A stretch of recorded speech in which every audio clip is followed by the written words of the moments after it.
NOAA Great Lakes Environmental Research Laboratories photo license SEC by SA 2.0 in late September. Lake Muskegon in Michigan was officially removed from the list of polluted water bodies in the Great Lakes region. Once home to foundries, paper mills, petroleum storage and sewage treatment plants, the lake and several of its tributaries became an aquatic hellhole of pollution and debris until a massive cleanup and restoration project saw it return to a state of beauty once again. The U.S. Environmental Protection Agency's Area of Concern AOC list is jointly managed with Canada, and recently lost the honor of hosting Lake Muskegon, which had been on the list for over 40 years. Decades of work and 84 million of operations saw 0.0 cubic yards of contaminated sediment and 28 Olympic-sized swimming pools and 10 tons of sawmill debris removed from the lake bed.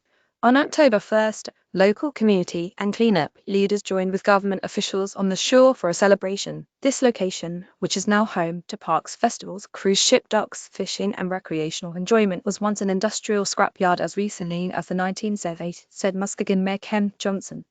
After decades of collaborative efforts and nearly 100 million invested, we've arrived at this momentous occasion. When the mayor puts it like that, one can easily see the value in the investment. Time and time again, returning nature to a thriving state proves to be a reward well beyond itself. Michigan Live, reporting on the story, shared some brilliant figures from a 2020 study that show how these rewards are manifesting. Already, some 20 million has arrived through increased tourism to the lake, which has reached around 400,000 yearly visitors compared to 10 years ago. America's long battle against pollution, Chicago River follows the same to become biodynamic and swimmable. Once again, property values along the lake have gained approximately 7.4 million, not only from the lake's restoration itself, but the new businesses and activities that the restoration has created. Muskegon's suffering began in the 1800s logging boom, when balls, dust, and woodchips were routinely dumped into the lake, which smothered fish habitat and absorbed large amounts of waterbound oxygen, creating dead zones.